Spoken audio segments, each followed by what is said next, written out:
the man is so right. Let me give the phone numbers out real fast. 1-800-LOVE-191, 1-800-568-3191. The fax number, 310-854-4455. I'm Adam Carolla. He is Dr. Drew. He is a board-certified physician and addiction medicine specialist. And tonight, our guest is Justin Whalin. He plays Jimmy Olsen on Lois and Clark, the series that people laughed at when it came out. Did they really?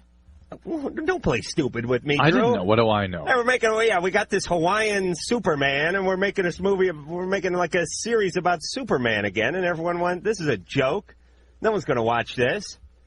But that was 3 years ago, and the thing keeps going. Right, no joke. Yeah.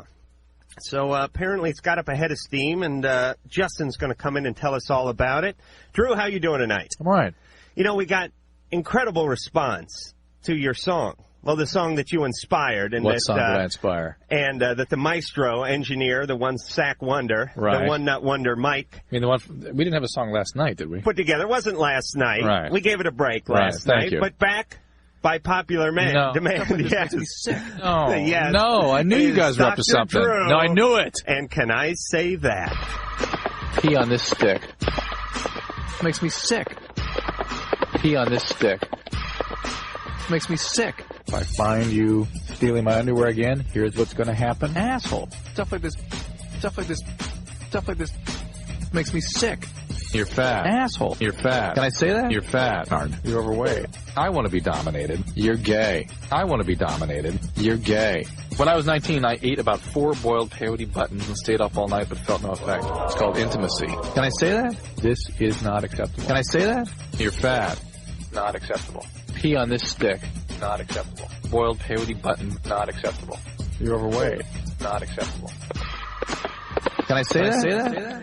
It is sweeping the nation, Drew. It's all the kids are talking about. We're going to come out with Drew lunch pails next week. And let me tell you, if that godforsaken Hall & Oates song Man-Eater can climb the top of the charts, and certainly the Can I Say That song should be at least crack the top 50. So those... We'll be playing that periodically, week in and week out, until Drew eventually kills himself. Right, until my head explodes. Or Engineer Mike comes up for one for me. Heather. Hi. Hey, you're on Loveline. How you doing? Good. What's going on there? Well, basically, this is the deal.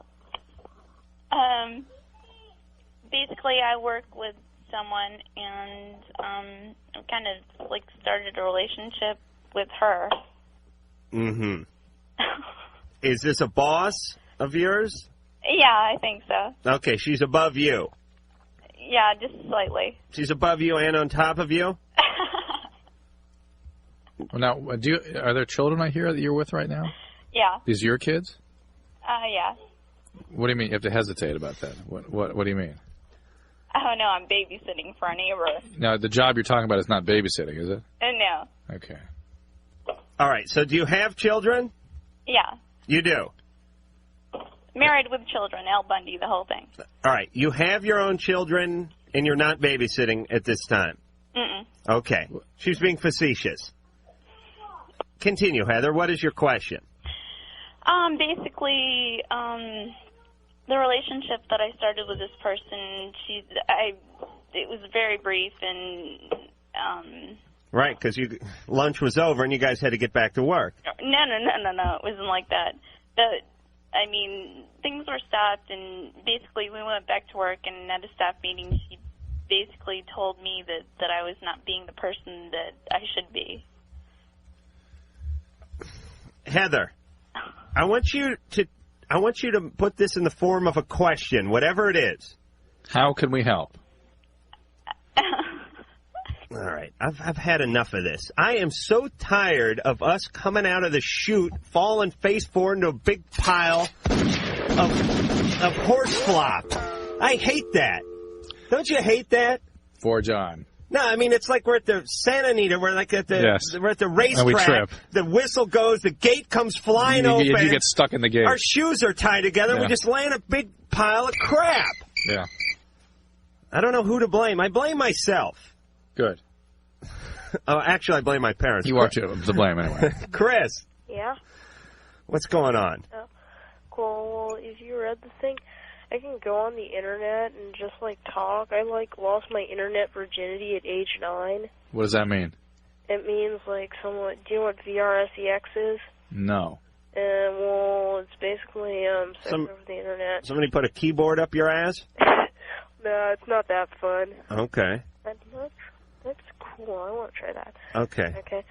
Are you talking to another self-help radio show at this time that we should know about? No. Do you have a voice in your head? Yes. It's telling me many things to do. All right, listen to this voice in your head. Uh-huh. Tell us your goddamn question. Okay. My question is, like, how can, like, whenever I try and, like, stop doing all this nasty stuff on the internet, my friends egg me on, because they know I read Anne Rice, and they, like, oh, yeah, we need the poetic erotica. I love her books, so... You're gay. No, wait. I know, I've had enough of this. Well, all right, Chris, I don't know what we can say. If it bothers you, if it's a preoccupation, don't do it. Okay. Are you done? Simple. Don't do That's enough of that. I'm ready just to take my microphone and do the rest of the show from a bar. Steve. Hi, Adam. Hi, Dr. Drew. Please save us, Steve. Got a little problem. Was wondering if you guys can help me with. Well, first of all, I think you guys are doing a good thing. Just like to say that. Thank you. It's appreciated, I'm sure, by many, including myself. Little question I have, actually a little problem I had with Crystal about 1.5 years ago. It didn't agree with my brain. How long had you been on it for?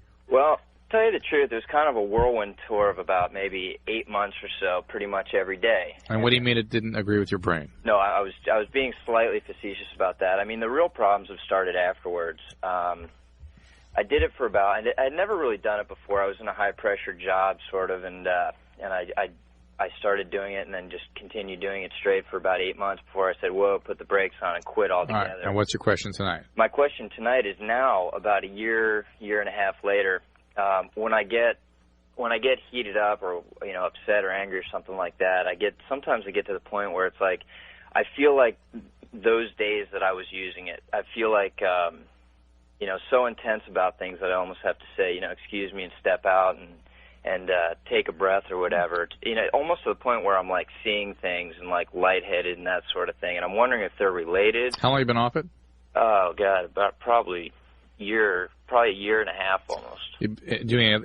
Are you doing any other drugs? None, nothing. No alcohol, no nothing. Were you doing anything else with the speed or prior to the speed? Yeah, during it a little bit, a little drinking. You know, mostly beer, social stuff like that. How about before the speed? No. Nothing. Well, yeah, smoking a little pot here and there, but nothing with regularity. All right. Usually the sort of paranoias and agitation and whatnot that people get if they come off speed resolve within about 6 months. All right, Steve?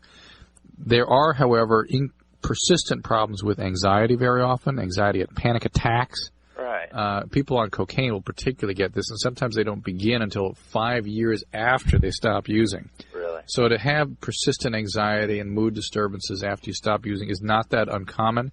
I can't tell you for sure whether or not they can be chronic with speed, because the sort of widespread addiction to speed has only been around like 5 years or so. Right. We certainly can see chronic stuff with cocaine. I suspect it will settle down in a few years and maybe be more than you would have been had you not used the speed, but not terribly troubling to you. Right. That'd be my prediction. Have you heard anything about sort of seeing sort of hallucination type things? You know, almost like it's not like seeing objects dancing around, but I mean, I'm talking more like seeing a certain color sort of, or seeing a pattern, like let's just say the color purple, like in front of my eyes sort of thing, you know. If that's happening, I would get that checked out. I mean, you could have some residual seizure activity even from speed. Speed, it is alleged, there's some evidence now that it can cause some brain damage, so it makes sense that you might have some visual problems or even thought problems persistently. But I've never really, myself, never seen any persistent problems routinely like that. Okay. Now I have a new mandate for the listeners. Yeah. Here's what I'd like everyone within the sound of my voice to do, everyone who's even had the slightest notion of ever calling this show. I want you to begin your inner monologue now. I want you to begin the inane rambling that you do when we put you on the line. I want you to start it right now. Yeah. When you get to the point where it becomes poignant, and you have a question, funny, or you just have a good question, I want you to stop. That's where I want to start. Then pick up the phone. Right. Or even if you're on hold, begin the inane rambling now in the inner monologue form. Stop at the question, and we'll take it from there. Brett? Yes. My question is, I have 2 parents, and they're getting... Imagine that. Drew's getting testy now. Yes? And they're getting a divorce. Right. And they're not making me choose between them or anything. But I'm just wondering how I should go about choosing something like this. How far away are they moving apart? Oh, my dad's going to be living in Torrance. My mom's going to be living here in Huntington Beach. It's not that far, and there'll still be visitation. I'm just wondering who to live with primarily. So they're going to have mutual custody of you? I think, I'm not sure how it works, but, I'd see, one of them on weekends and then live with the others. Right. Yeah. Yeah, my folks got divorced. I sort of split it up. Did you? Yeah, I went over to my mom's. I think it was at my mom's house 3 nights a week, at my dad's house. So you needed chocolate pudding or something, then you went back to your dad's. Oh, my dad was no prize. Let me tell you, his cooking. You know what my dad would do? He would cook spaghetti. Then he would open the ragu jar right out of the fridge and just dump it. Right on. He didn't even heat the frickin' stuff. It wasn't bad enough that it wasn't homemade. I mean, it was right out of the jar, but he would dump it right on top. So it sort of got luke and then went to cold by the time you ate. And then if he was feeling especially adventurous or it was a big occasion, like Christmas or New Year's, no, he'd open a can of generic corn and dump a little of that on top. Terrible. For dessert was Sara Lee pound cake with peanut butter spread on it. I couldn't talk for 3 days after eating that stuff. But how did you make a decision who to stay with? Was it basically who lived near your school? Oh, I haven't made the decision. No, I'm talking to Adam. Oh, yeah, I don't quite remember. I was pretty young. I was like 7 or 8. So I guess they moved like a mile and a half apart and decided, how to do it. Split them up. Right. I don't think either one of them wanted me full time. I think they actually hadn't overheard an argument saying you take him. Brad, do your parents seem to be suggesting something to you? A plan? Not really. I think we've had friends that have been divorced, and they've seen what's happened. Yeah. And they're just sort of leaving it to me. I think that's not ridiculous, but a little unfair. I think that you ought to make that decision with them, particularly if you're having trouble deciding for yourself. I think they ought to give you some advice. They ought to, make a plan for you. And they're your parents, for crying out loud. This is their marriage breaking up. It's their family. Well, and you just stay where you are. I mean, if you live in a house with your folks and your dad picks up and moves away into an apartment, you stay in your room, basically, and then you go over there and visit him on the weekends. Casey. Hi. Hey, you're on Loveline. How are you doing tonight? Good. Thanks. I have a question. I was dating this guy for about 2 years, and we broke up about 1.5 years ago. And for a year straight, he would call me up every couple weeks. Now, I never called him at all because I just wanted to have no attachment. That's right. You should have said that. It's okay if you're quoting someone, isn't it? It becomes art. It's like a song. No. Yeah, let me give a quick rule of thumb. Not only can you not swear over the phone or on this radio show, but you can't repeat swear words that other people said either. I'm sorry, I forget that. That is Murphy's Law, isn't it? That's all right, Casey. So you wanted nothing to do with this guy, and you made that abundantly clear, except you had sex with him twice a month. Listen, he was my first love. Twice a month? Every 2 weeks he called, came over, and had sex, but she didn't return his call. Listen. He would tell me that he loved me, and he would give me the impression that we're going to get back together. And he was my first love, and I loved him so much, and I still love him. And my question is, what do? I still love him so much, and every once in a while he'll still do this, and I don't. He is. And I don't. Give me a word, Adam, for this guy. Well, can I tell you? Pariah? No. Can I tell you one thing that he did do? A-hole? Yeah, a jackhole. No, he's a jackhole. This guy is an asshole. He's that too. I don't know what to do. I mean, I love him so much. He was my first love. What you do is you end all contact with him for 6 months. And your perspective on him will change. How do I do that? Because this guy is abusing you badly. How do I do that when he calls me? Do not leave an answering machine on. Terminate any phone conversation. He comes and visits me at work? No, that's not acceptable. You do not have to allow him to do that. Yeah, and here's the deal with this, quite frankly. if you're open to it, if you leave the barn door open just a crack, just enough for a little daylight to get through, the man will wedge his penis into it, pry it open, and slide through. That's how guys work. Leading with that. Leading with the penis, with a running start. I tried that once. I hurt my nose. I don't understand. We had a wonderful relationship, and Can't say you don't anymore. He just turned to crap. I mean, I don't. Yes, that's all guys do. Guys are like a piñata out in the rain. They look good when you're bringing them back from Alvera Street, but man, as soon as they get wet, they just turn a big thing of paper mache mush. And now my self-esteem is just crushed. Like, I have no self-esteem. I feel horrible. I don't think you will regain it unless you end this relationship. You have no opportunity to nurture yourself with your peers and try to test your environment and develop new relationships until you end this one. Yeah, the self-esteem. This one is an abusive one. Yeah, it's like. Does that include his family as well? Because I'm real close with his family. You got to terminate everything and get on with your life so you can rebuild your esteem. Yes, it is. It's like it's like a wound. It scabs over, and then you pull the scab off. Then it scabs over, and you keep picking on it. You have to just let it dry up. And when it comes to that first love stuff, I know it's a toughie. But the rules apply even more importantly to that one. Yeah, because that's the one that's the hardest to get over, and you've got to just do it. You have to just end it because people cling to the most dysfunctional of first relationships. It is just such an ass kicker, that first one. Yeah. But it only gets better because you become calloused and jaded and angry, and then it puts you in perfect position to ruin all your other relationships after that, and that's when it gets easy. Ryan. Yes. You're on Loveline. Yeah. First of all, I have to say, my friend called in yesterday, and while I was driving home, and he was telling you guys about my fear and hatred of sex. Oh, you're the one. Yes. Yes. I'm the one. Yes. And I just had to set a few things straight. Now, were you coming home from a Trekkie meeting? No. Dungeons and Dragon Club? No, I was just coming home from his house. All right. And, heard him on the air, and I was like, what is this guy talking about? How'd you know he was talking about you? I know. I knew. Because I don't know too many people that have the same fear of sex that I do. Okay, so, you're not denying it? No. Okay. No. Well, what's up? What did he get wrong? Well, despite the fact that my dad's a religious fanatic, it has nothing to do with the scenario because he does not pressure me in any way whatsoever. I developed this theory, or this hatred of it, approximately six months ago, about that time.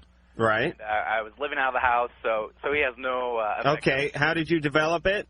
Well, a while back, probably about a year ago, I was in a relationship, and when the girl dumped me, it killed me. Were you sexually involved with her? No, not at the time. Well, no, not at all. And let me tell you, when there's no sex involved, you can only be so destroyed.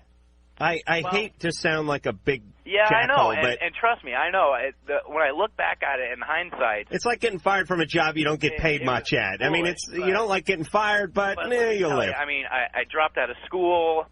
So it really affected him. Yeah, but Ryan, you weren't into sex before this. No, I was. But you weren't having sex with the person who dumped you. No, you're right. All right. But it did affect me that much. Okay. Went to some counseling a couple months after that. That didn't really do much for me. But then, just this summer, I got involved in another relationship with another woman. And the opportunity came up, but for some reason I was blind to it, and I really regret it because I feel like it probably would have been a good thing. All right, Ryan. Yes. I'm this close to replaying the phone call your buddy made last night. What do you got new for us? What do you mean?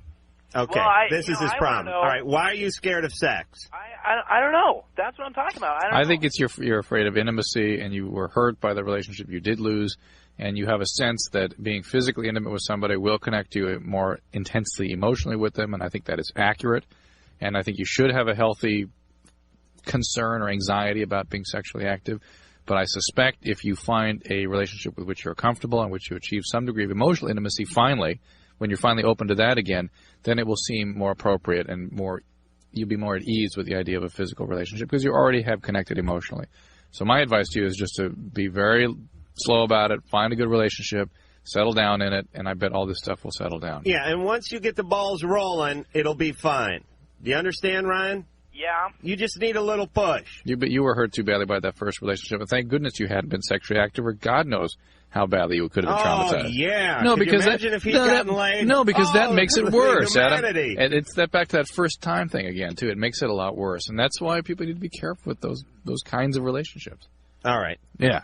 Unless they enjoyed enough that they go out and find another sexual relationship and stop complaining about the one they just lost. And we'll be back.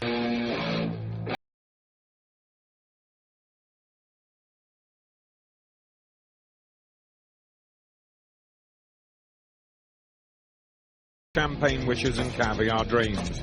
And you're listening to Loveline with Dr. Drew and Adam Carolla.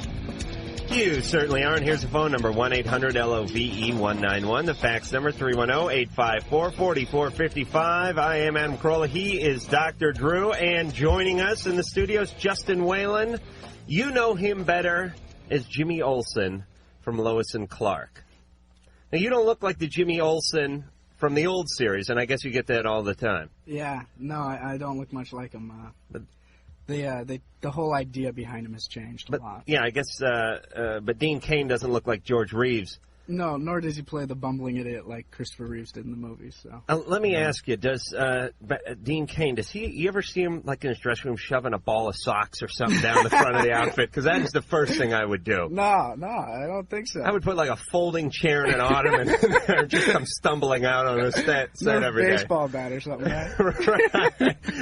Yeah, some of those big sausages you see hanging in the window. All right, Adam, we got it. We got the idea. God almighty. Yeah, I'm with you. I'm interviewing a guest. Yeah. Okay? Indeed you are. Go put your thumb up, someone. I'm busy over here.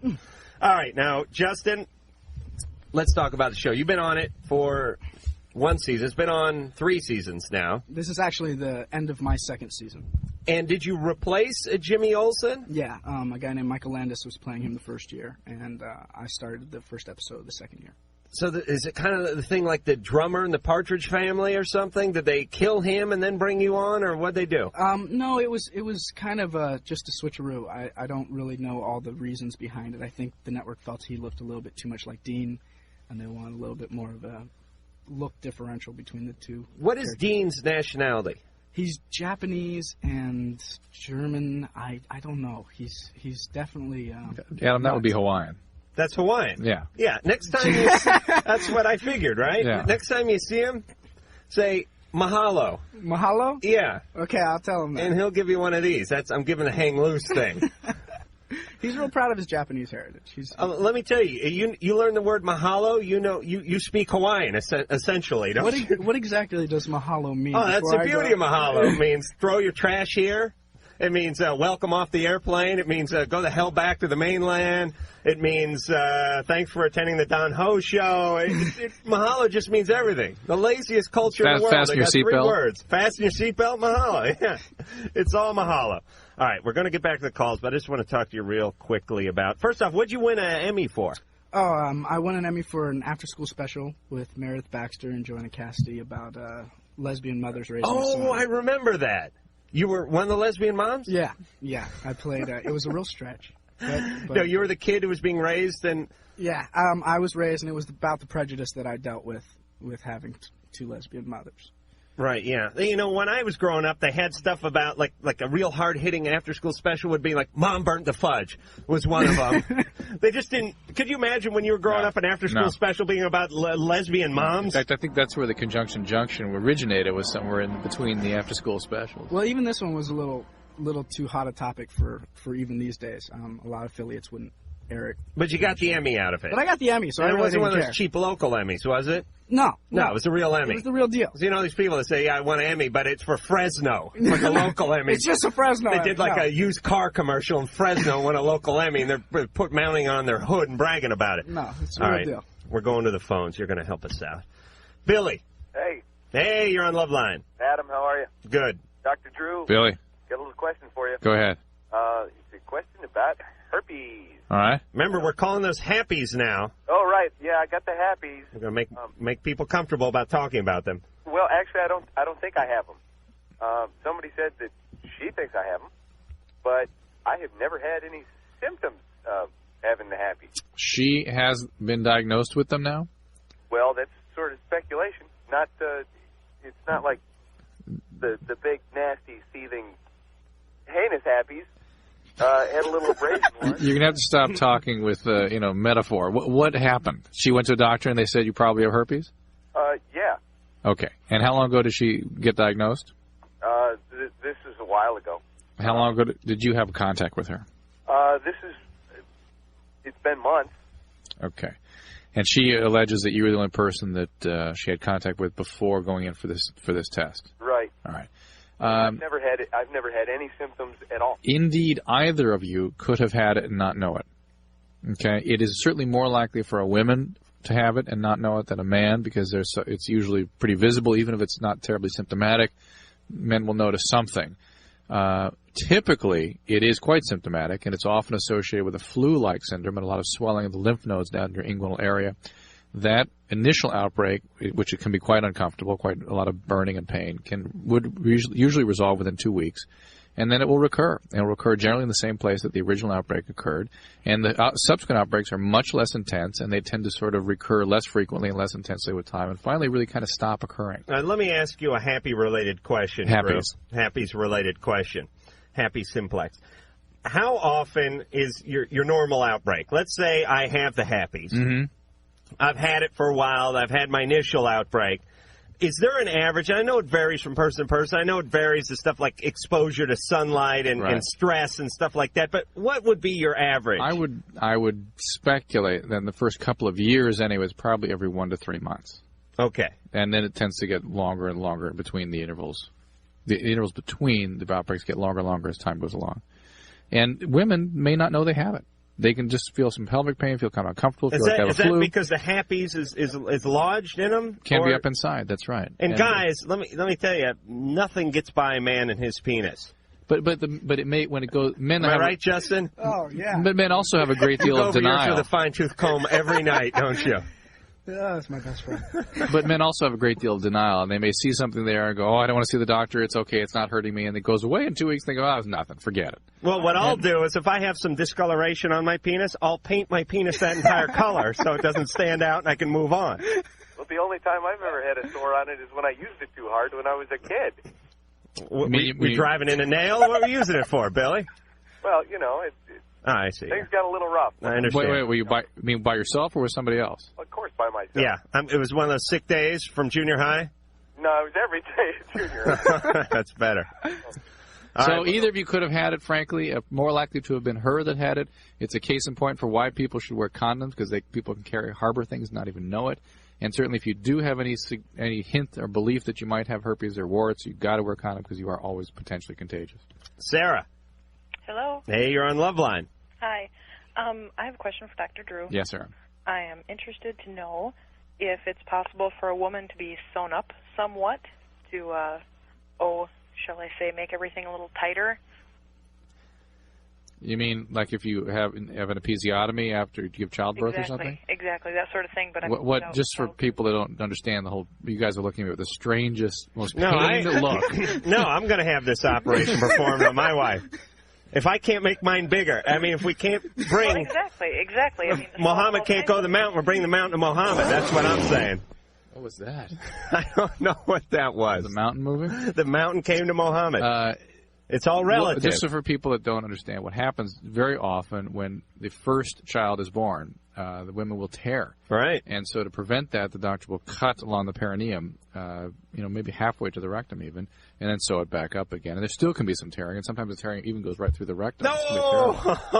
Oh, yeah. Very unpleasant. The answer to your question is, yeah, but...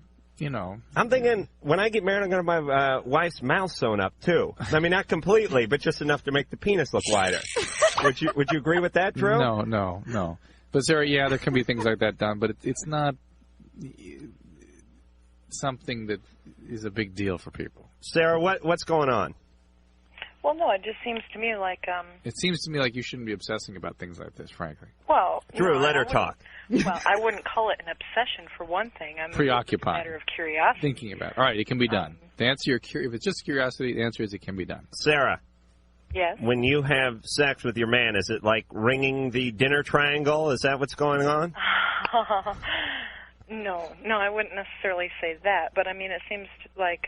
it's like a straw in a big gulp, isn't it? You mentioned it on the show one time how it, I mean, and obviously they were being flippant somewhat. It's not the question, stop worrying about penis size, start worrying about vagina size.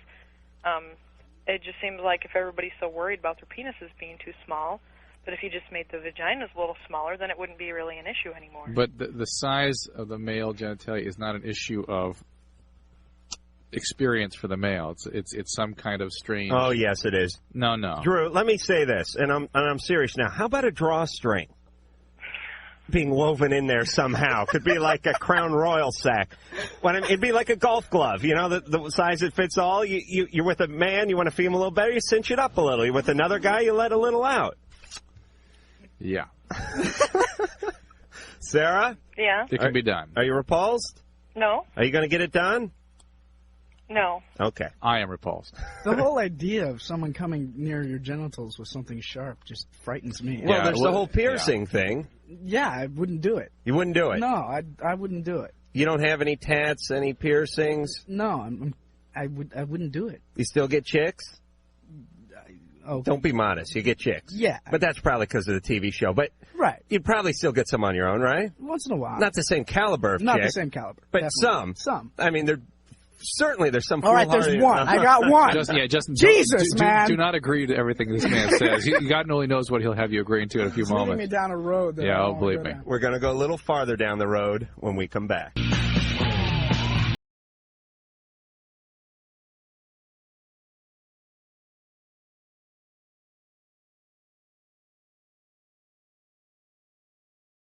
One 1-800-LOVE-191, 1-800-568-3191, fax number 310-854-4455. We're here with Dr. Drew and Justin Whalin. Justin, you may know, as Jimmy Olsen on the hit TV series. I guess we can call it a hit, right? Yeah. Lois and Clark. It's on Sunday nights on ABC. 8 o'clock. 8 o'clock. Entertainment Weekly called it a hit, so you're more than welcome. Oh, they did? Yes. So officially we're a hit now. Now, what's your guys, what place you guys coming in? How you doing in the rating? It depends week to week, but we're usually mid-20s to low 20s. You beat The Simpsons? Yes. Sorry, man. There's no justice. No, not that your show's not fine. I just happen to love whatever, man. The Simpsons. It's cool, man. It's okay because we're here every Sunday night. Next week, maybe we'll do some sort of simulcast where we have the whole gang in here and they run the show and everyone turns the sound down and we just basically improvise. Oh, that would be fun. We'll put it up on the monitor. I'll play the part of Dean Cain. You play the part of, what's her name? Terry Hatcher. Terry Hatcher, Drew. I think you could pull that off. You might have to show a little leg, but that's not going to hurt ratings. Matt? Yeah. You're on Loveline. Hey, Dr. Drew. Hey, Matt. Andrew. I have a question about steroids. Anabolic steroids? Yeah, to build bulk. Right. And I was wondering what the side effects were.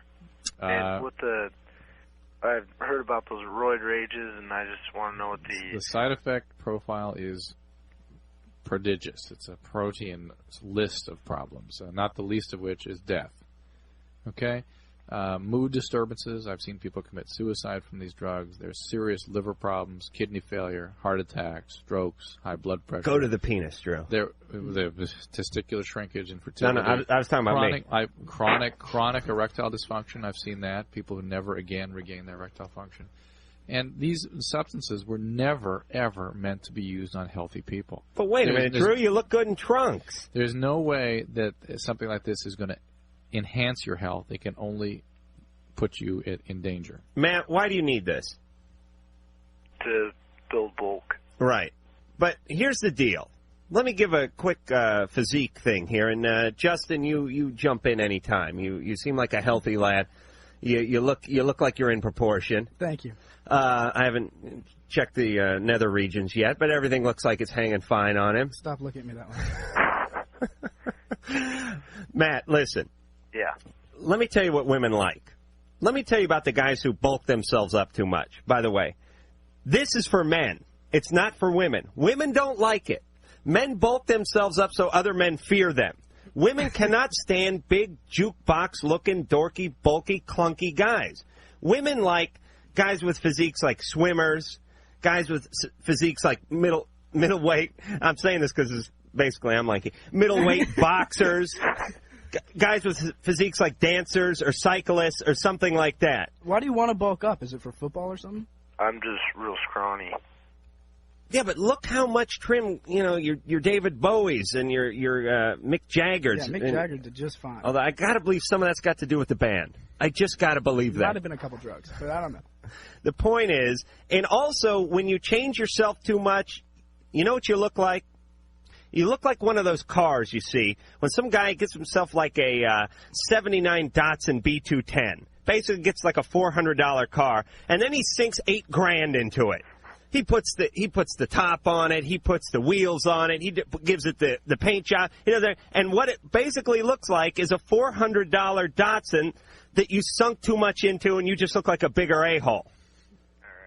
The body is the same way. When you try to alter the body too much, you start looking funny. Your face puffs up. You get acne. It's not worth it, dude. Yeah. Plus the whole penis factor, which I could do a show on. Huge. Well, I heard not huge, small. Well, yeah. Big factor, small penis. Exactly. You heard that what? I heard they make roids now that don't shrink size. Look, if they're anabolic, if they're androgenic, they have these side effects. That's it. Matt. Yeah. Start a band. Am I right? That's what you got to do when you're lanky. Or start writing poetry. Get weird. Grow your hair out. And chicks love that whole kind of... They love that, scrawny, spindly, disheveled look. And start getting angry. That works too. Just walk around all pissed off and brooding all the time, and it's fine. Don't wash anymore either. You'll attract a whole new class of woman that way. Ready to go back to the phones there, Drewski? Mm-hmm. Uh-huh. Krista. Yeah.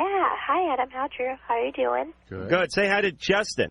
Hi, Justin. How you doing? Good. How are you? Pretty good. This is always a tough question. You watch Lois and Clark?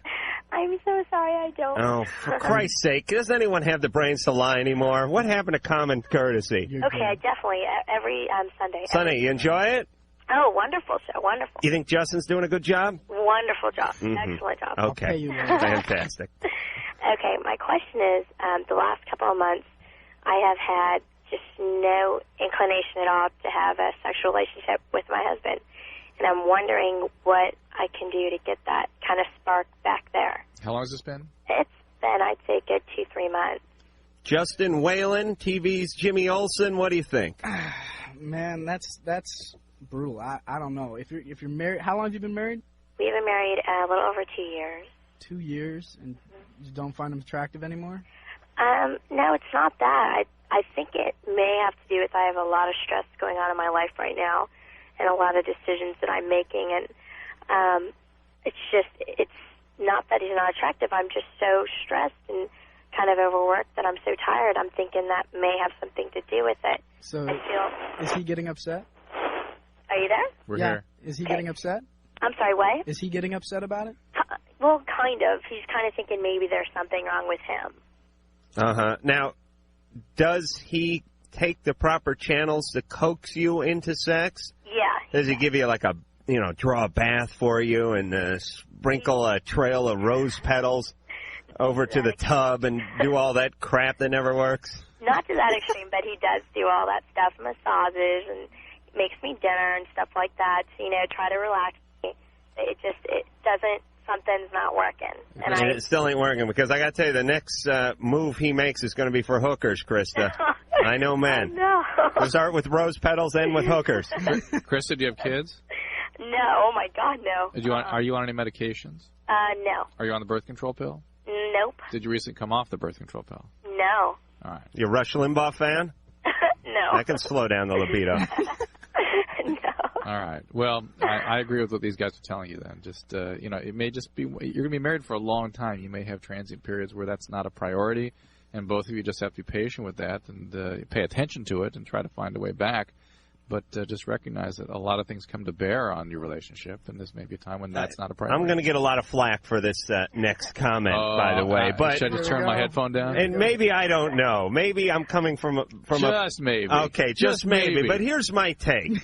Can't you just lie there and let him go to town? Oh, God. How difficult is that? Tell him to do it while you're sleeping.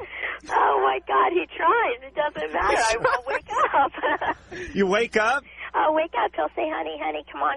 I'll be halfway asleep, and I hear, honey, come on. And no. I wake right up. No. But if he's nagging at you like that, too.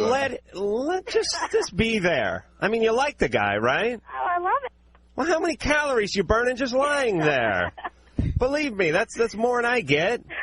He'd be thankful for that. You know, when a woman moves around and talks and stuff, that's an extra.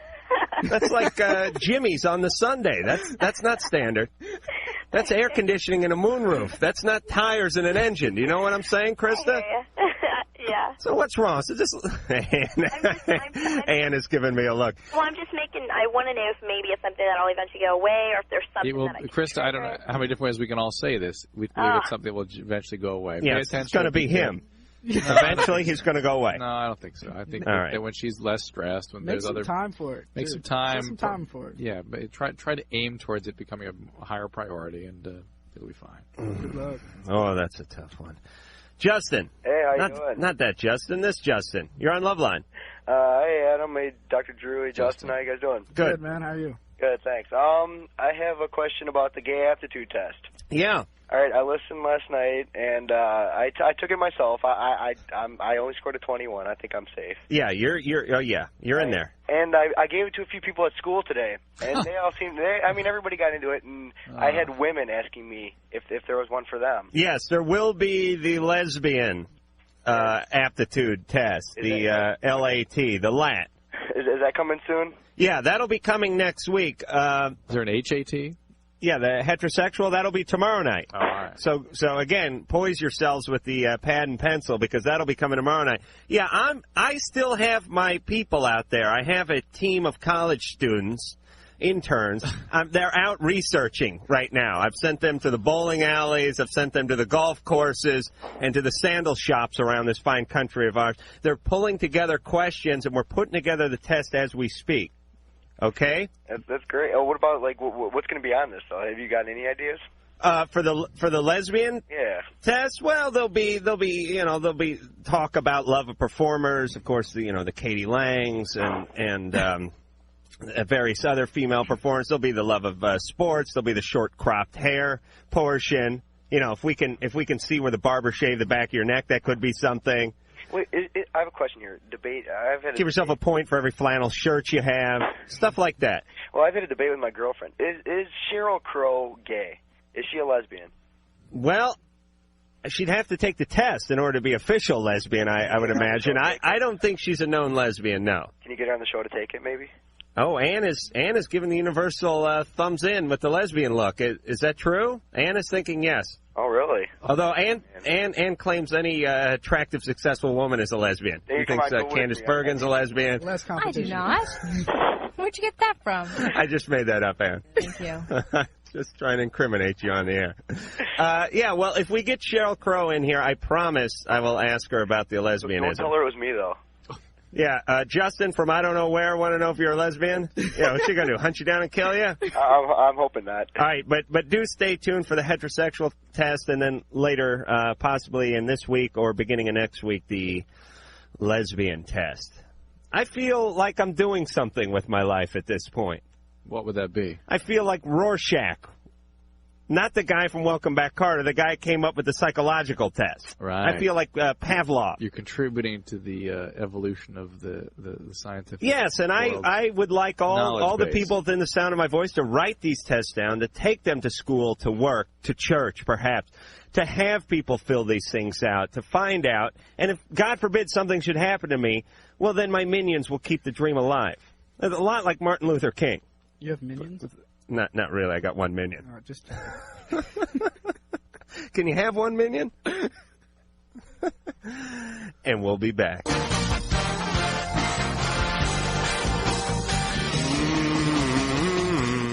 Well, I'm Adam Carolla. He is Dr. Drew, and we're back with Justin Whalin. You know better as Jimmy Olsen from Lois and Clark. Sunday nights, 8 p.m., ABC. And not only has he done this Lois and Clark show, but he has done movies. He's done TV shows. We won't get into them, but I'll mention Wonder Years Blossom, Mr. Belvedere. Never quite got that one. Charles in Charge. Oh, that was years ago, too. Scott Baio did that. Basically, he whipped that up to give Willie Ames a gig, didn't he? Yes, I think that was the only thing behind that show. Completely behind the show. Good. Now, Child's Play 3 from the theatrical world. And that wasn't a movie, that was a film. That was a film. Yes. That was a small independent Sundance film. Yeah, I think Redford. I could feel he got involved with that one. He was really behind the scenes. Child's Play 3 was not too big a departure from 1 and 2, which is this doll became possessed and attacked Chucky. Tried to kill you. Yep. You were the kid. I was the kid. You were the keeper of Chucky, correct? I was in the first two. I wasn't in the first two. I came in the third, and I played the main character older. And again, it was Chucky coming after me to take over my body. Same mom, though, right? Or different? No, the mom wasn't in the third one. No mom? No mom. Just you and Chucky? Was there kind of homosexual thing going on there, or what? Well, it was real deep undercover, that whole homosexual but that thing. was, a lot of people didn't get it. That was the subtext. Yeah. That was running. Way deep. Way deep. Back with Robin? Really read between the lines for that. Here's the deal. If you're being, if you get a doll, and the doll tries to kill you, I understand, and you kill the doll and you get away from the doll. But then you go get the doll again, and the doll tries to kill you again, and I could even understand that, because maybe it was a year or two later. But really, the third time, there's no excuse for getting the doll back. It was a really fun doll. Okay. You know, it's like your blow-up doll. It's like that thing. You know, it's like you just can't give that thing up. You've been monkeying in my van again? Not really. We'll be back in 10. Yeah, we're back. Let me give the phone number out for Loveline, 1-800-LOVE-191. The fax number, 310-854-4455. We're here with Justin Whalin from Lois and Clark. He plays Jimmy Olsen. We're here with Dr. Drew. Who would you say you play, Doctor? On what? Fantastic. I'm Adam Carolla, and we're going back to the phones. Cecilia. Hi. Hey. What's up? Nothing. Anyways, yeah, I'm on the radio, right? Mm-hmm. Okay, well, I just wanted to say hi to Justin. Hi, how are you? Hi, Justin. Good, how are you?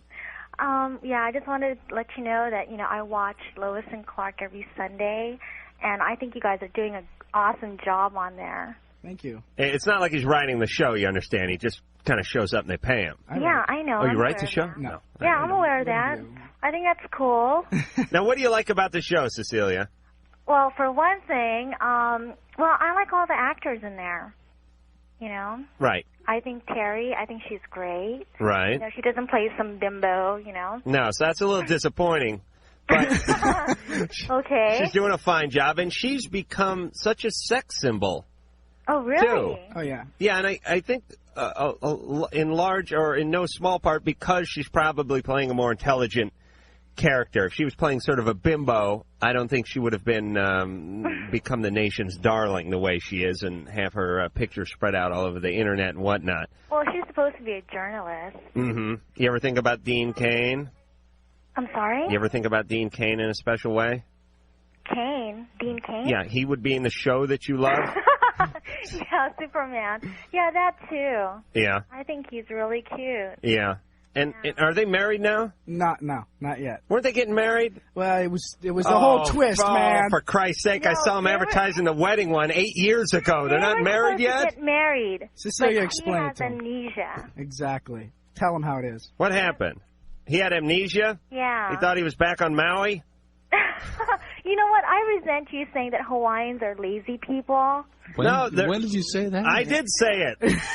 I don't remember you saying that. When you were telling him to tell Dean mahalo. No, all right. Mahalo happens to mean hello. And I don't appreciate you telling people. But now, what else besides hello? Let me explain why the Hawaiians are lazy. First off, they're linguistically lazy. They got 4 words in the whole vocabulary. They got aloha and mahalo. That covers like half their dictionary. Okay. Okay, that's number one. Number two, it's not. I'm not knocking them. All tropical paradise people are lazy. You know what they think about Californians here?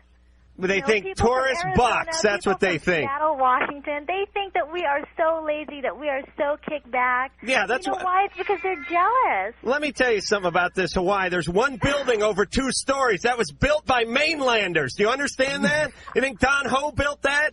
You think Chin Fung or Jack Lord built any of that crap? Oh, these people sit around and whittle canoes all day. They make hats out of husks. That's what these people do.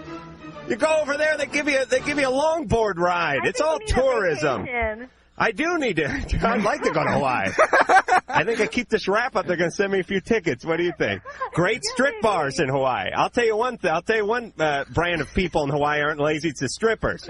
They work their asses off. How do you know that? Oh, I went to Hawaii for 4 days. I spent 5 days in a strip bar. Don't ask me how the math worked out on that one. I never saw the light of day. Everyone else was snorkeling and longboarding. I sat in a strip bar. No cover charge.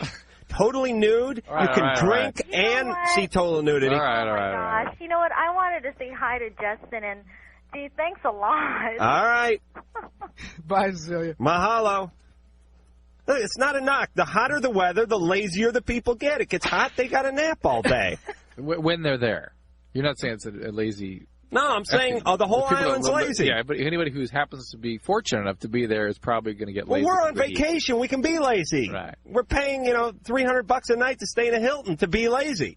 I'm saying the indigenous people. And this goes for Tahiti. This is everywhere. Everywhere it's over average temperatures over 80 degrees or the rain falls too much. Boom.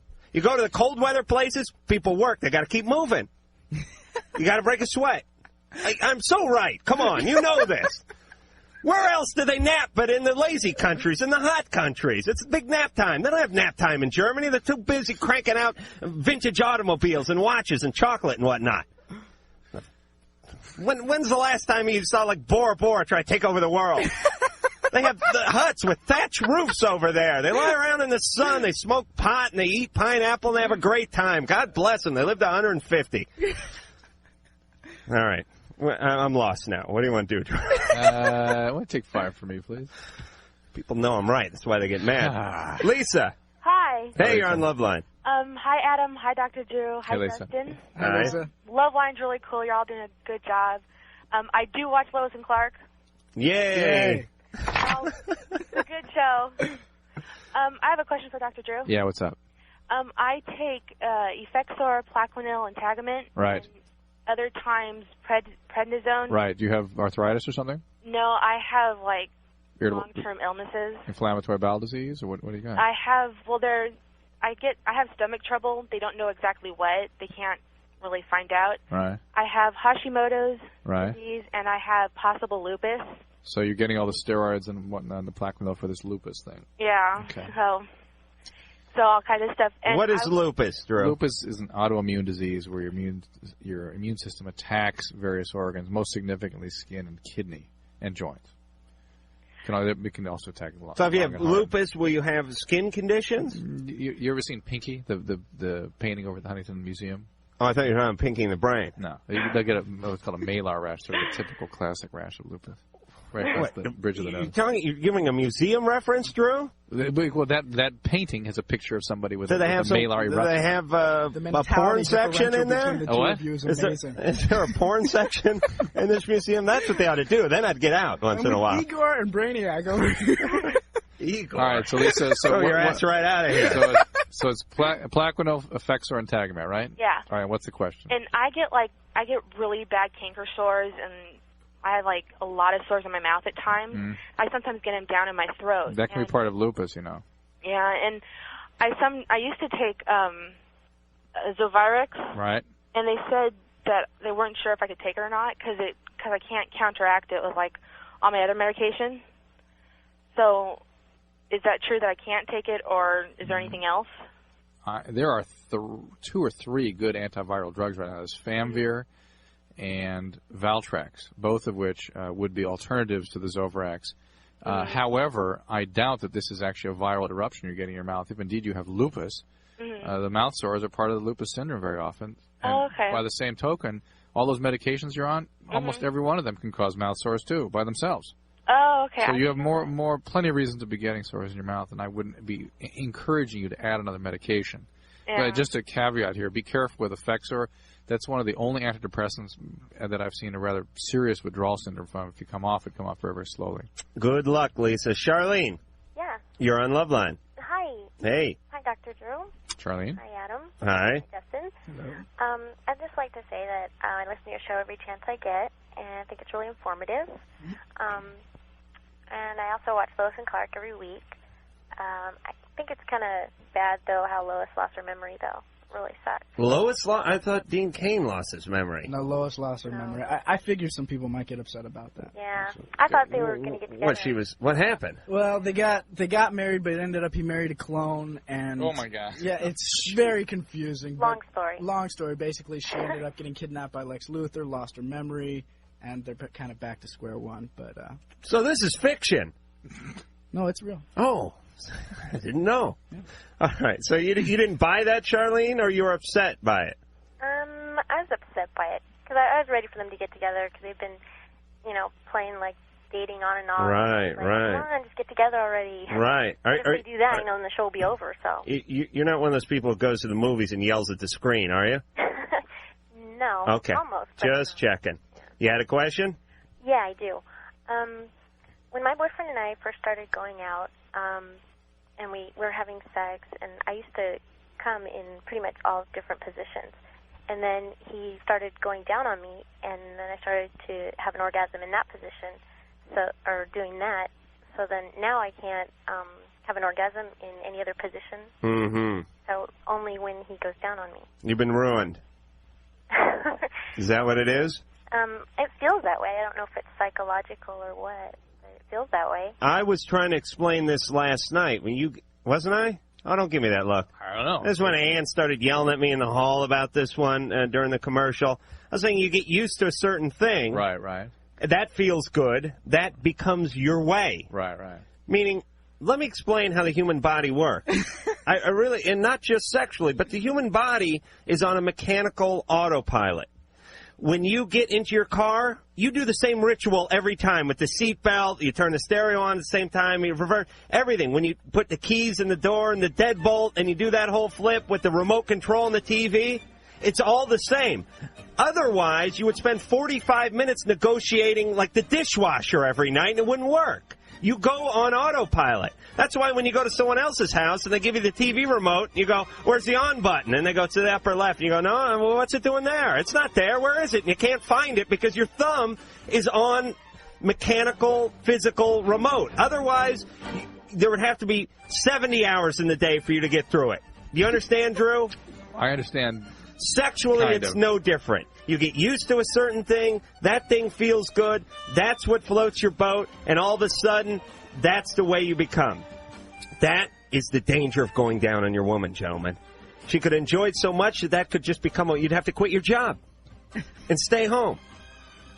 You know what I'm saying? Justin, you with me? You lost me at the radio part. Fantastic. I thought it was right at the beginning. Yeah, I zoned from there on out. All right. Okay. You got used to this. You didn't miss much.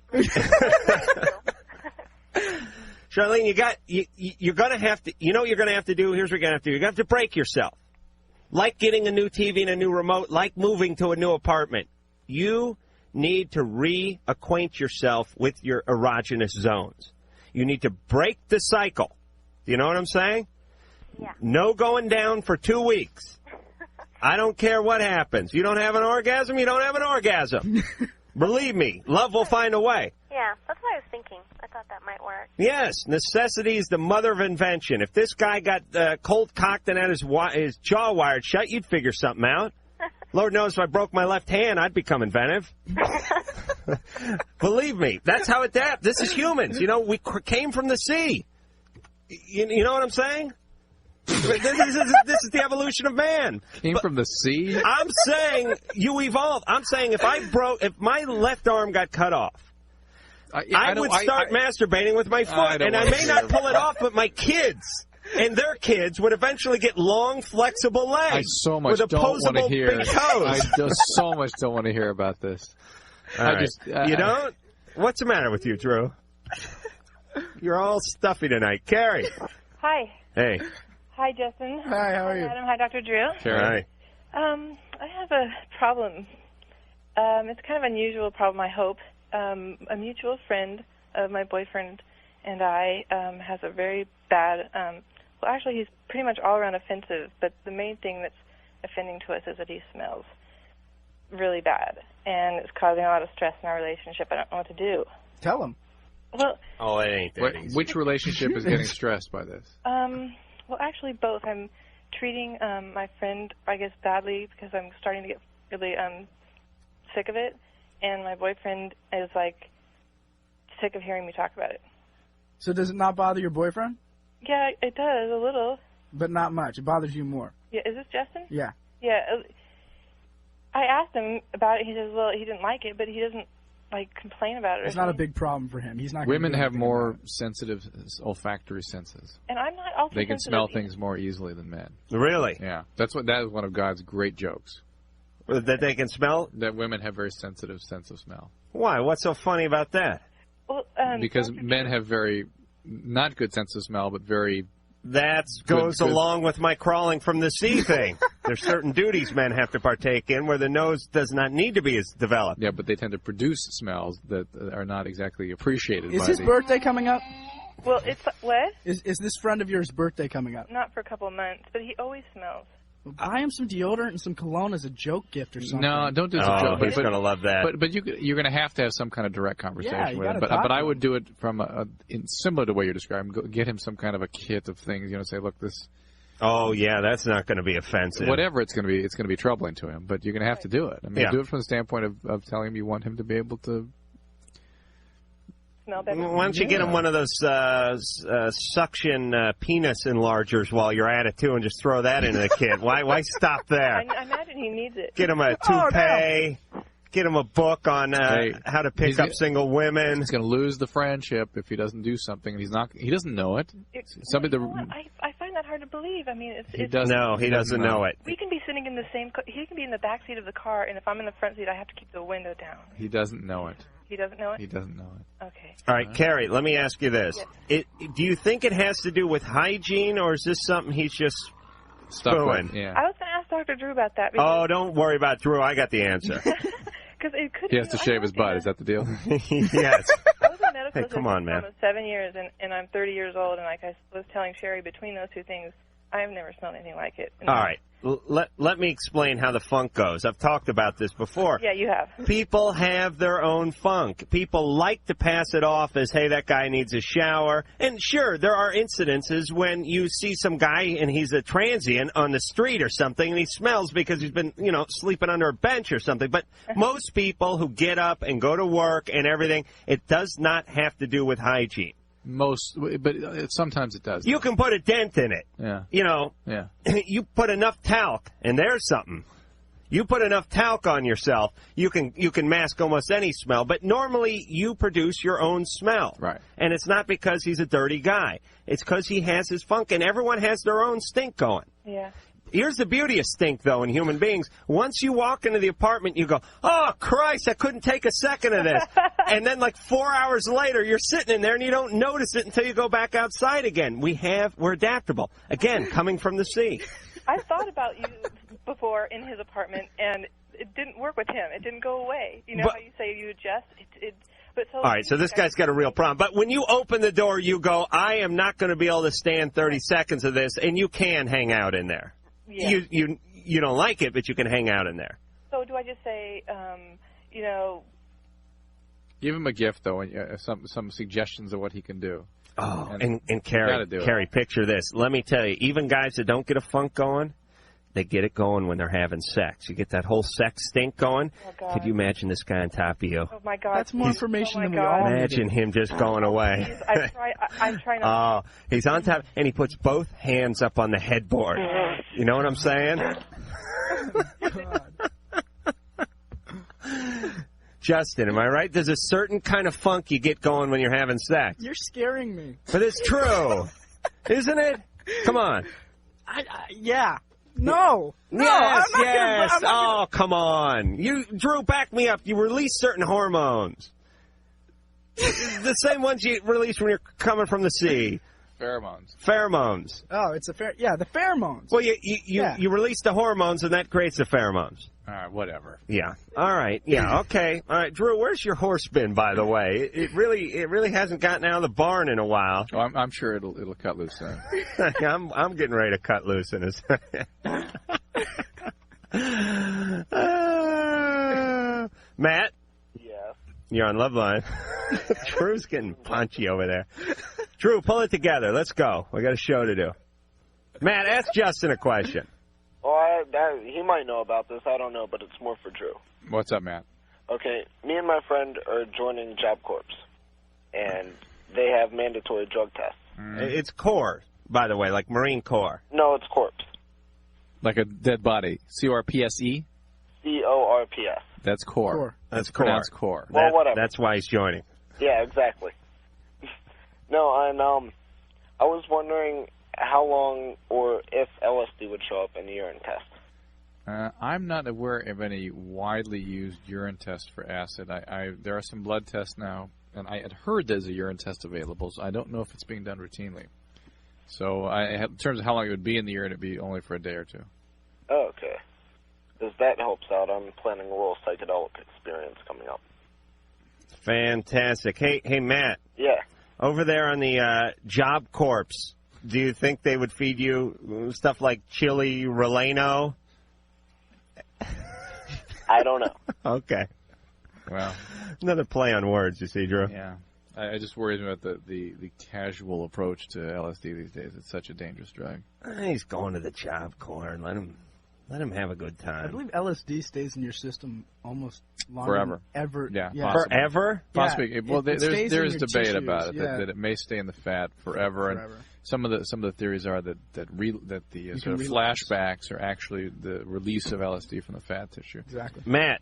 Yeah. You looking forward to graduating the Job Corps one day? Yeah, eventually. All right. Don't do the drugs.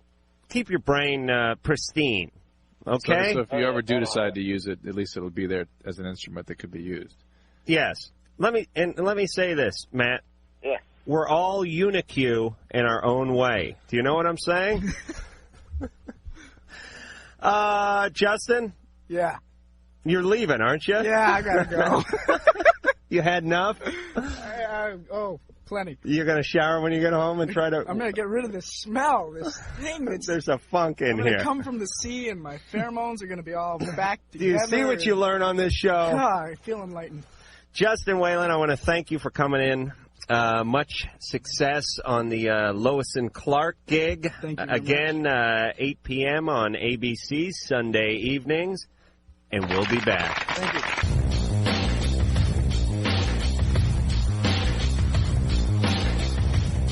Hi, this is Suzanne Summers, and you're listening to Loveline with Dr. Drew and Adam Carolla, so don't go away. That was really Ann. Let me get the phone number out. 1-800-LOVE-191, 1-800-568-3191. The fax number 310-854-4455. I want to thank Justin Whalin for coming in tonight and doing a wonderful job. He is on the road, and we are back here, and we're going back to the phones. Mina? Hello? Hey, you're on Loveline. Hi, Dr. Drew. I know what can I do for you. Well, I have this friend, and she's about 6 years older than I am. Mm-hmm. And it seems that she has contracted the Happies. Mm-hmm. And since she's had it, she's been involved with about 6 people, or not involved, but, you know. And she knows she has it. well, she's never been to a doctor about it. Right. The guy that she got it from, when she started showing like she got these sores, he said to her, well, it's probably that because I have it. And they're painful sores? Yeah. Mm-hmm. But then, like, recently she's been thinking about getting seriously involved with a guy, and he was talking to me, and he was saying, we were talking about various things that he needs to know about her, and that came up about, like, having any diseases, and he didn't have any idea. You told him this? No. What kind of conference was this? What other things did he want to know? Oh, like if she thinks that being tied up is weird or not. I don't know. But Wow, this is a really interesting approach. Go to the friend and do the interview. Yeah, get yourself a nice dossier and pre-interview the friend. I guess you're going to get the straight dope. Do you know this? Did you know this guy beforehand? Well, no. He's like really good friends with her. They went to college together, I guess, or something. I don't know. And I'm just like, guys I get along really well with men. I'm like, they tend to like to bond with me or confide or whatever. So. You have large breasts? Yeah. Yeah. Usually when guys like to bond or confide with a woman, it means she has big jugs. That's how guys work, by the way. Oh. I'm sorry. I didn't. You didn't know that? No. I burst your bubble. Well, I thought it might have had something to do with it. But anyway, I still like to, give, do what I can, regardless of the whole breast issue. Okay, so did you tell... Did you tell him that we are devolving as a race? We certainly are. With you at the helm. We're going back to the sea. Yeah, bro. well, indeed, you're leading us back. Like so much sewage. Mina, did you tell her tell him that she had the happies? No, I didn't say she didn't, though. I mean, I said that it was something they needed to talk about. That means yes. But that's the extent of what you need to do right there. That's it. Don't get involved any more than that. But you're already way too involved. Somehow you're going to be the bad guy.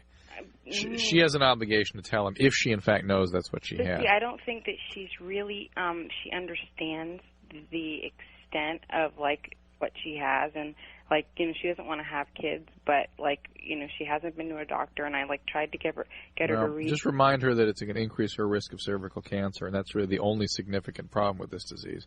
And she's got to get followed up for at least annually and probably biannually pap smears. Okay, so I shouldn't. So if he asks me, if he asks you said the right thing that he needs to talk to her about it. That's right. It's not your place, and that she has an obligation to tell him. That's a fact. Okay. And I don't know what state you're calling from, but some of that is a legally a legal imperative. So. Oh, sure, yeah. I mean, this happies is something that stays with you your entire life. Yeah. And if someone gave that to you... Knowingly, if they know it and gave it... Because a lot of people don't know they have this thing, but she seems to know, or at least her denial is such, maybe she hasn't really accepted yet that she has it, but she needs to see a doctor to deal with it, get through that denial, and then deal with it. Yeah, Mina, listen, you're her friend. Talk to her. I tried. She's a lot older. Well, not a lot, but she's enough older than me so that she thinks all right. that I'm overreacting. Well, keep encouraging the guy to talk. Okay. All right? Thanks. Okay. Bye. Talk about irresponsible. I mean, you have the happies. You're with 6 guys. Well, first off, the way the guy passed it on to her was she was like, hey, what are these lesions? Well, I have happies, so probably happies. Hey, thanks for that. Okay. I'm glad I picked you up from that red onion and we had 10 minutes of drunken sex. It was worth it because now I have this for the rest of my life. Tremendous. Wear condoms. That's the bottom line here. Jill. Yes. You're on Loveline. Hi, Drew. Hi, Adam. Hey, Jill. What's up? I just want to know where the sperm goes when a man comes inside of you. Is this one of those things like what's the sound of one hand clapping or if a tree falls in the forest and no one is around to hear it? No, it's a legitimate question. Oh, it's a real question. Okay. It's a real question. I mean, I had a hysterectomy, don't have a uterus. Where does it go? Into the vagina. Yeah, but then a lot what? of it kind of leaks out. Oh. Some of it gets absorbed, and that's it. Oh, that's that sliming you get when they're on top. You know what I'm talking about, Drew? So, Jill, why? What is it you're actually concerned about? Oh, I'm just wondering. I mean, I don't have a uterus anymore. I mean, I've had kids, and I very little.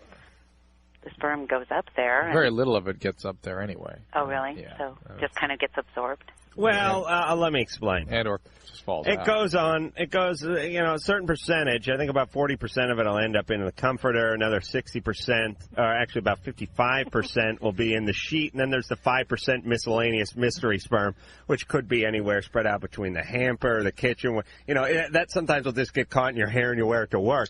But after you then wash the sheet, the sperm will will drain out and go down, and eventually it ends up in the bay. Yeah, I thought you were going to make the case that there's some kind of undersea, under the city sperm world or something that's evolving now. Come on, Drew. I'm a lunatic. Yeah. Jill, how old are you now? 27. And why did you have hysterectomy? Because I had all kinds of female problems and cramps all my life. And I had problems with my pregnancies. What kind of problems? Well, I had a stillborn the first time. Then I had emergency cesarean the second time. And I had a cesarean by my choice on the third time because I wanted to get my tubes tied. None of that has anything to do with why somebody would get a hysterectomy. Because I had endomyosis. Endometriosis. No, endomyosis. Oh, I see. So you had sort of uterus growing into the wall of the muscle of the uterus. Okay, well that's the reason. Drew, what's a stillbirth? Is that just being born dead? Right. And they don't want to call it that. You call it that if you want. Oh, okay. Stillbirth. Well, I didn't know. You always hear stillbirth. I didn't know if it was. All right, that's it. Boom. You're born. Okay. See, that was delicate. Yeah. Thanks, Adam. Well, I don't know. There's a lot of people listening. I assume it meant you're born. You didn't have Thanks any. for bringing us up. I appreciate it. Yeah, all right. But Jill, anything else going on? I mean, you're okay? Oh no, I've never felt better in my entire life. You're just curious. All right. Let's not live in the past, Drew. She's going to fish her uterus out of the Don't worry, the it's not dumpster gonna, over at the hospital and get it sewn back in. It's not going to affect you at all in terms of shouldn't affect you at all in terms of your sexual performance and whatnot, okay? Really? Okay. Oh, yeah. Bye-bye. All right, thanks. Bye-bye. I think that's what she was worried about. I think that was the reason for the question. Yeah. No, it helps even sexually. Well, it does if she was having a lot of pelvic pain and whatnot. It takes that all away. Right. It's like when you're a kid, you got a bicycle, you took the chain guard off. You know what I mean? No. Oh, okay. I'm trying to follow you tonight, Adam. I'm even trying to preempt you. I'm really all over the place. Well, you really are. Well, I have it's all right. no idea what that is. You be you. It's just great.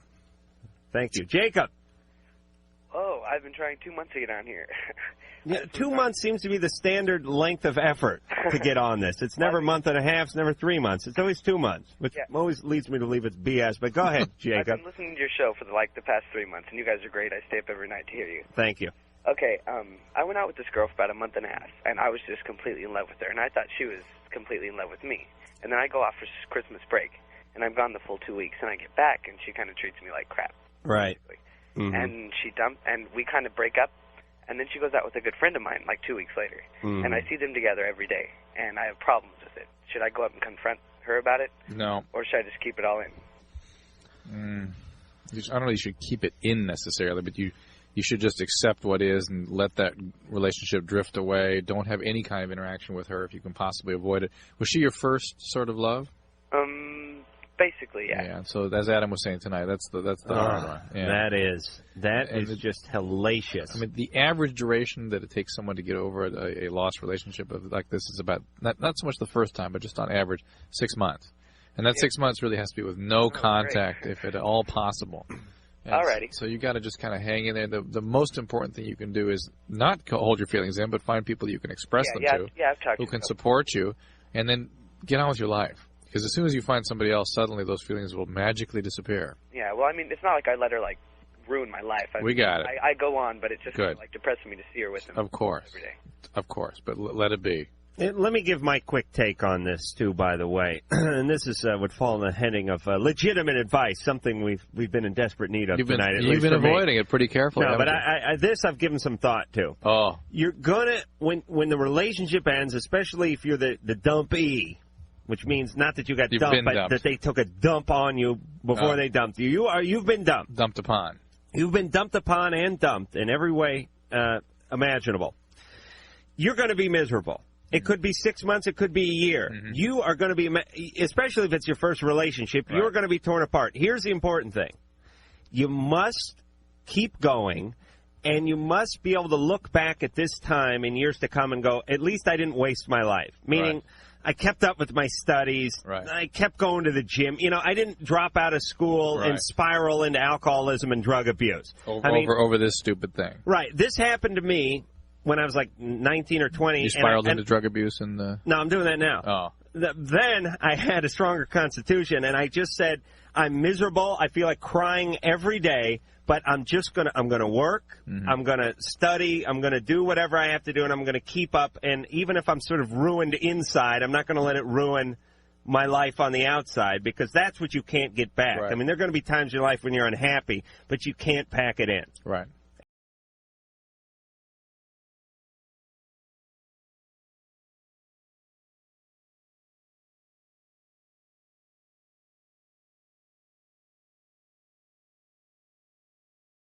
Yes, 1-800-LOVE-191. That would be the number for Loveline. Fax number 310-854-4455. His name, Dr. Drew. My name, Adam Carolla. And her name, Sophia. Hi. I'm calling because I need a guy's point of view. I know this guy. We've been, working and going to the same university for 2 years. He's extensively shy, and I want to know how to get his attention, but at the same time not be so forward that I bug him off. Mm-hmm. So this is a guy you've been into. Essentially, you've been sort of emotionally stalking this guy for a couple of years? No, not really. What does shy mean? Huh? What does shy mean? Shy means like he comes into work, he'll talk to me, he'll do his shopping or whatever, and if there's anyone standing at my register or anybody around me, he will not say goodbye, he'll slink out. But if I'm by myself, he will come up to me and talk to me and say goodbye. But that's how extensively. Is he hiding something? Is he married or embarrassed that he's... Is he keistered a bag of Three Musketeers and he's trying to get it out? I don't know. What do you work at, a supermarket? Kind of. I work in a pharmacy, and it has a kind of a drugstore kind of thing connected to it. Mm-hmm. Does he ever buy weird, embarrassing things and have to end up at your check stand? No condoms. No, like suppositories or some sort of salve you'd rub on your testicles or something like Nuts Away or something. I don't know what they have, but they got to have something. No. No, he doesn't. He just buys lunch. We work in the same mall, and he's in the store next to mine. All right, you want to know how to get his attention. Yeah, but not so bluntly that I push him away, because he's extensively shy. All right, I got news for you, Sophia. He's away now. Yeah. You understand? What do you care if he's 10 feet or 20 feet? He's away. Yeah. I think guys like this can only be dealt with very direct confrontation. And, well, I just don't want to, you know how some girls will go around to a guy's work or whatever, and it's like they're almost stalking him or something, and the guy's like, okay. And you just don't want him to think that you're, so to speak, that kind of person. Right. But you also need to be able to make contact with him and let him make his own judgment about who you are. The only way you're going to be able to do it is if you're very direct with him. You think so? Yep. Even with the shy guy? Very direct. Well, I don't know. I think he'll go running. I suspect the shy guys, the passive guys, are even more in need of the direct contact. They're less likely to initiate, less likely to pick up on the cues, and need more direction. And let's not discount the whole gay theory, too, by the way. No, I don't think he is. You don't? Yeah, I don't know how he would have fared with the gay aptitude test. No, the GAT. And most of my gay friends are not shy at all. They're very flamboyant. Anything you'd like to add to the GAT test? Anything that I left off there? Flaming arm hair or something.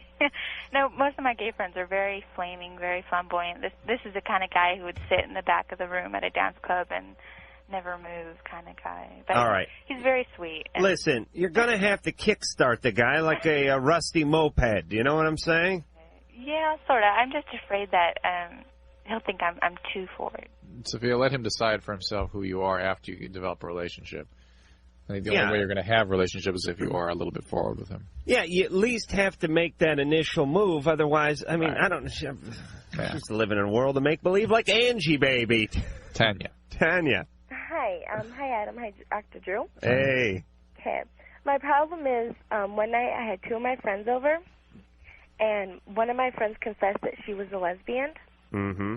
And my other friend's very religious, and she starts yelling at her and stuff like that, and my friend that confessed, she starts crying and stuff like that, and I was stuck in the middle of it, and I don't know what to do. I support your friend, the one that was crying. I mean, I felt very sad for her that she comes up with something that's so difficult for her to admit and difficult for her to deal with, and sort of intimate information, and your friend blast her for it. How old's the lesbian friend? She's 15. Oh, that's great. So she comes out. That ought to drive her underground for another 15 or 20 years. Yeah. Right. And the friend that was yelling at her obviously is very threatened by this. She's very religious. She's sitting here saying, if God wanted there to be lesbians and gay people around here, they would have made like Eve and some other girl. But as much as anything, that's just a intellectual defense against how threatening she finds. She wasn't more poignant than that, Tanya. She said Eve and some other girl. Yeah, there's the Adam and Steve joke. Yeah. Don't worry about what God wants. I'm sure he has bigger fish to fry, at least on Fridays, than your lesbian friend.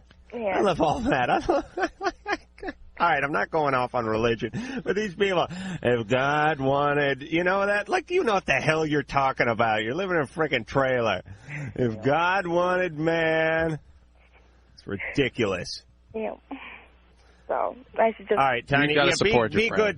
Be good to your lesbian friend. I hate calling teenagers lesbians. Right. It is a little premature to be calling them anything, frankly, because people often have a lot of confusion about their sexual orientation. Well, yeah, she's already had a couple experiences. All right, but you need to, how old was she when she had her first one?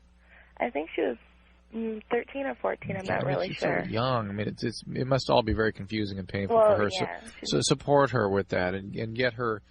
Just support her. I'm sure she needs friends and needs understanding friends who can really help her through this time. It's going to be difficult for her. Yeah, and get rid of this Anita Bryant Jr. you're bringing over for your sleepovers. You don't need her. She's stinking up the mix. I've been friends with her since I was like in 3rd grade. So. Well, let me tell you. She can be your friend, too, but I don't think she can be with the three of you any longer. And let me just tell you, history is not going to be kind to her. Yeah. Or the future is not going to be kind to her, I should say. I suspect a lot of weird pent-up stuff with this chick, and I think she's going to go on to, she's going to be, the next time, you're going to run into her in 10 years, she will be pulling a train with a bunch of Marines. Well, that's how it works. All right, Tanya. All right, thanks. All right, mahalo. Drew? Like when Drew, I love to watch him point. Rachel. Hi. Hey. How you doing? All right, this is kind of an odd question, but getting on to the odor subject, we've all been there. I'm 23 years old.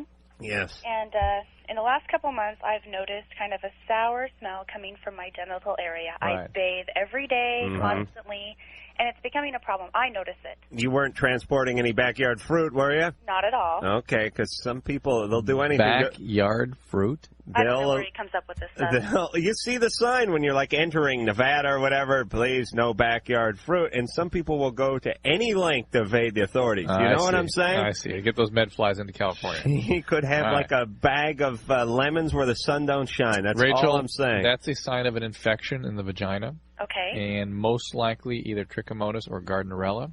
Okay. And they are pretty easily treated these days. In fact, sometimes just a vaginal cream for a week takes care of it. Okay, is it a normal infection that just comes to women? Because I'm in a monogamous relationship. I've been with for 5 years. Yeah, it can occur spontaneously, and it can also be a sexually transmitted disease.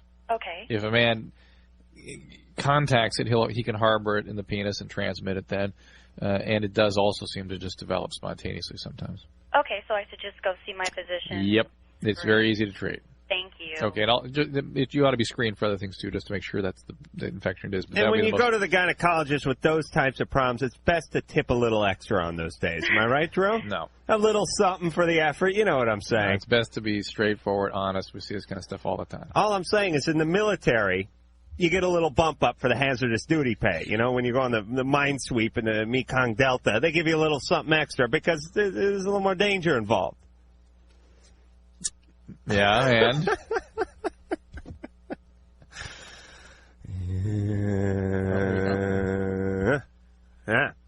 Tiffany. Yeah. You're on Loveline. Guys.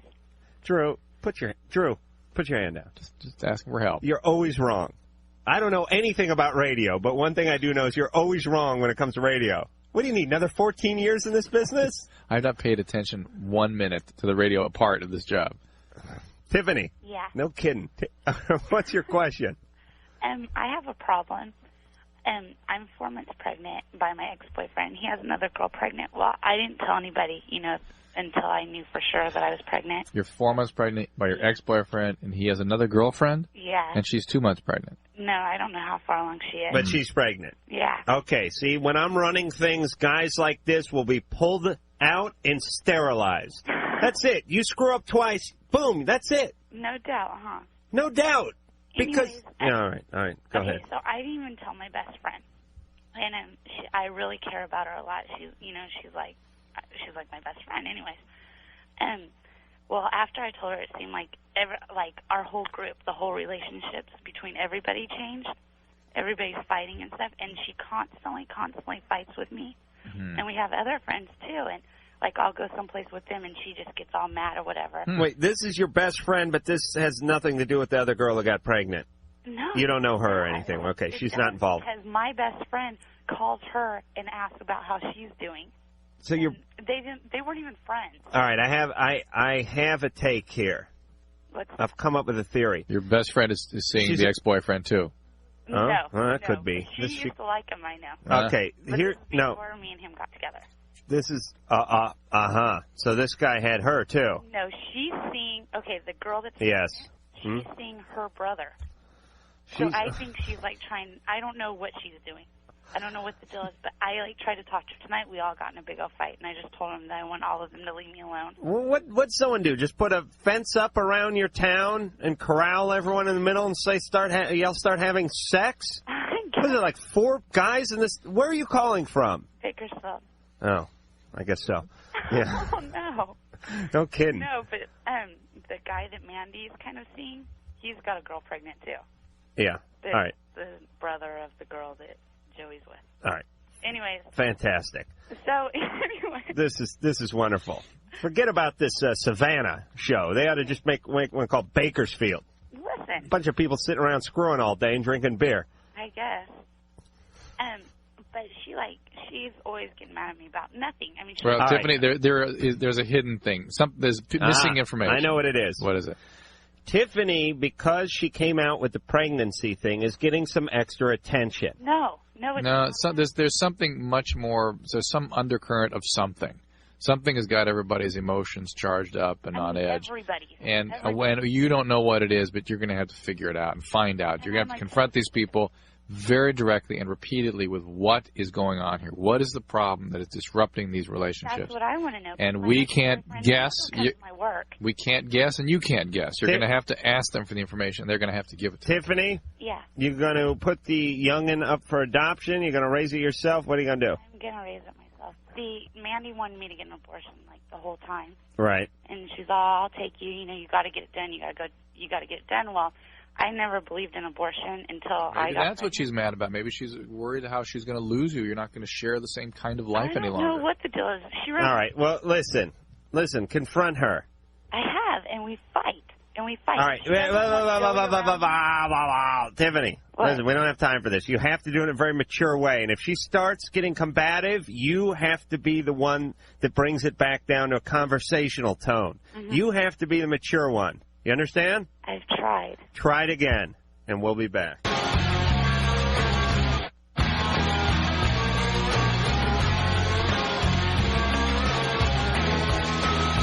Oh, thank you. God bless you. I love you all. I want to thank the lovely Ann, the lovely Sam, the lovely Sherry, the lovely Mike, the lovely Dr. Drew, and the semi-attractive Adam Carolla.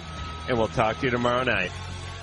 So that's it then. The opinions expressed on Loveline by Adam Carolla, Dr. Drew, or anyone are not necessarily ours. Be happy. Be happy. Happy, happy, happy. The Loveline's producer is Ann Wilkins. Thank you.